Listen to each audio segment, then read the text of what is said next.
आप सबको जय मसीह की।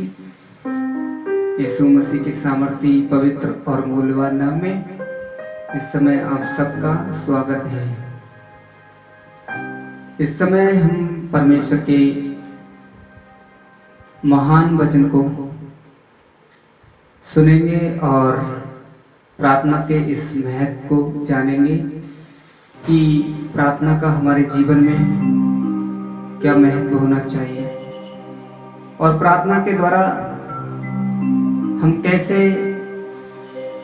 परमेश्वर की उस उपस्थिति को अपने जीवन में महसूस करते हैं। इस बात को हम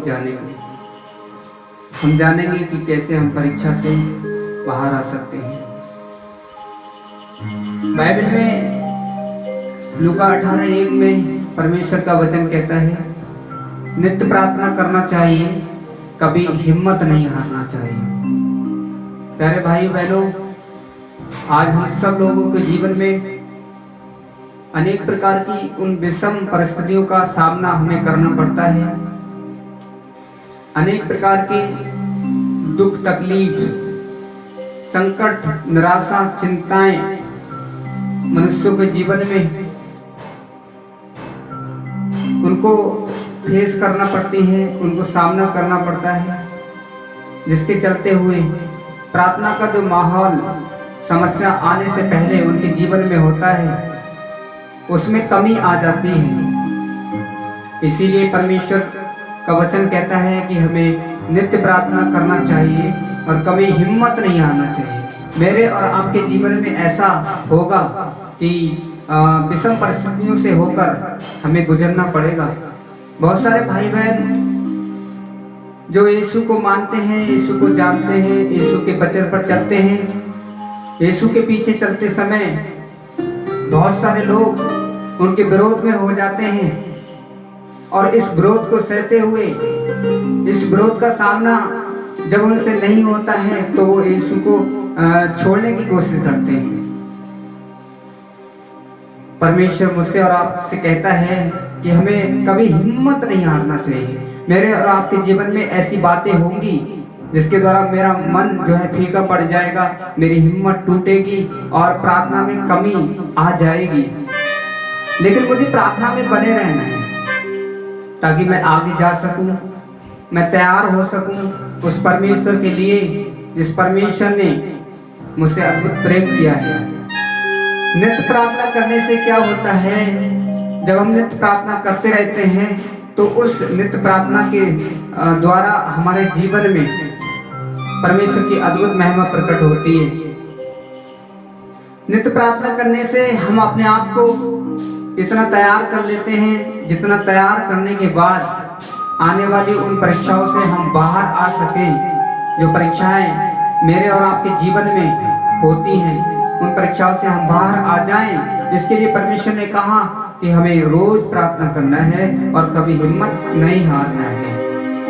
एक बच्चा जब स्कूल में पढ़ता है और उसे अगली कक्षा में जाना पड़ता है तो उससे पहले उसकी एक परीक्षा होती है।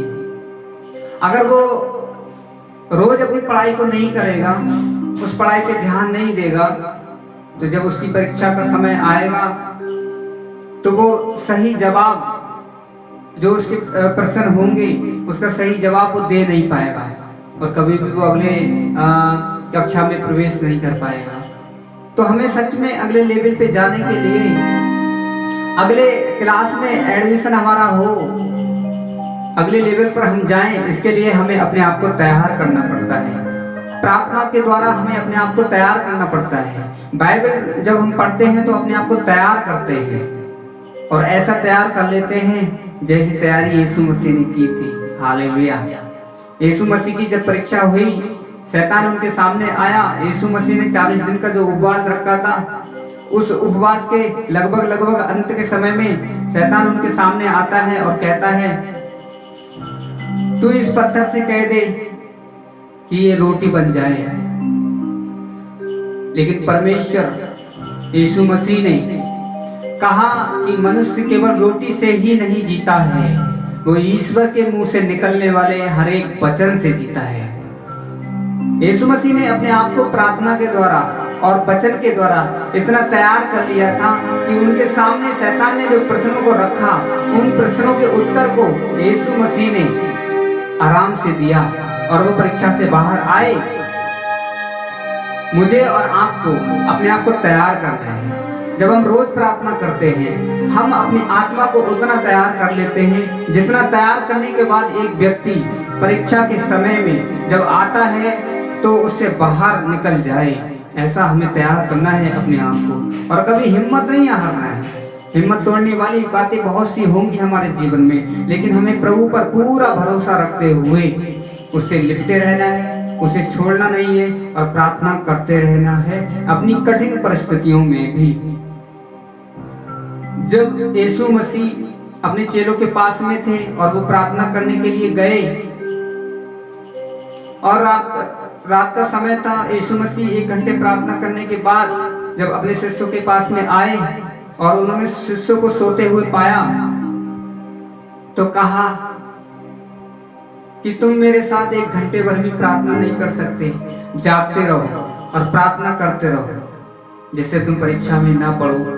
यीशु मसीह ने कहा, क्यों ऐसा कहा कि हम जागते रहे और नित्य प्रार्थना करते रहे? हमारा शरीर तो दुर्बल है लेकिन हमारी आत्मा तत्पर है। सच में हमारा शरीर थक जाता है, हमारा मन टूट जाता है जब हम विषम परिस्थितियों का सामना करते हैं।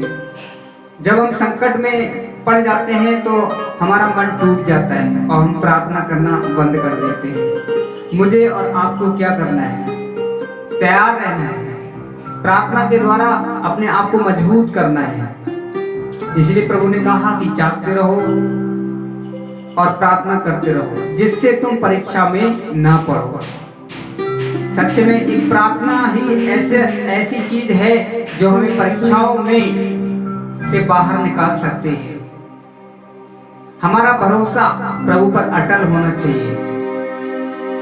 क्या किया था शद्रक, मेशक, अबेदनगो ने? यही किया था।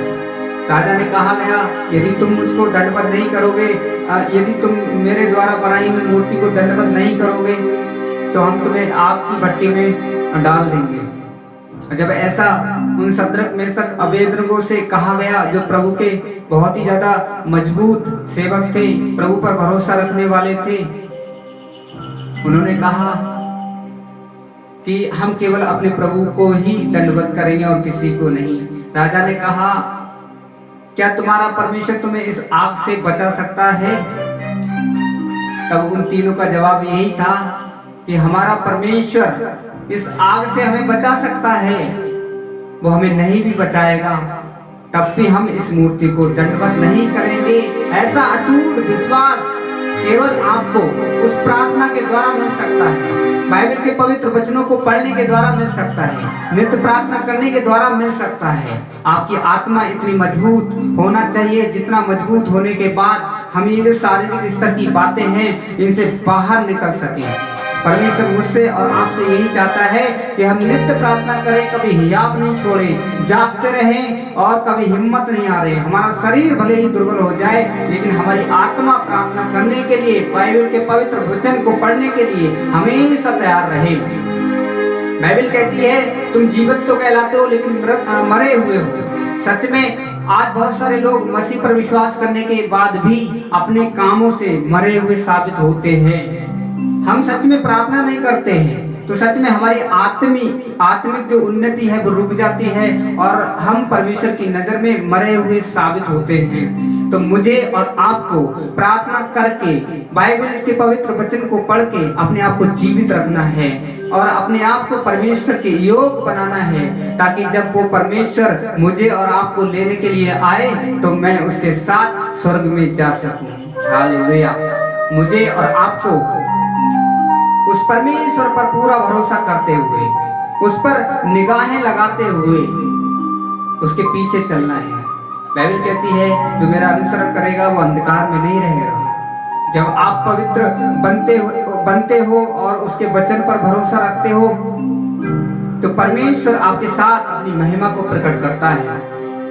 परमेश्वर आपको सारी उन परिस्थितियों से जो आपके जीवन को तोड़ रही है, आपके जीवन को कमजोर बना रही है, बाहर निकालता है। लेकिन मुझे करना क्या है? हिम्मत ना हारते हुए रोज प्रार्थना करना है और उस पर पूरा भरोसा करना है कि प्रभु मुझे इस समस्या से निकाल रहा है, ऐसा हमें विश्वास करना है।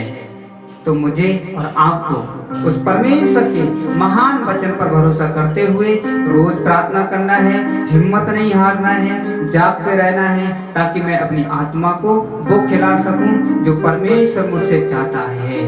मैं विश्वास करता हूं परमेश्वर इस समय आपको इन वचनों के द्वारा आशीषित कर रहा है, और मैं विश्वास करता हूं कि आपके जीवन में परमेश्वर की महिमा प्रकट हो रही है।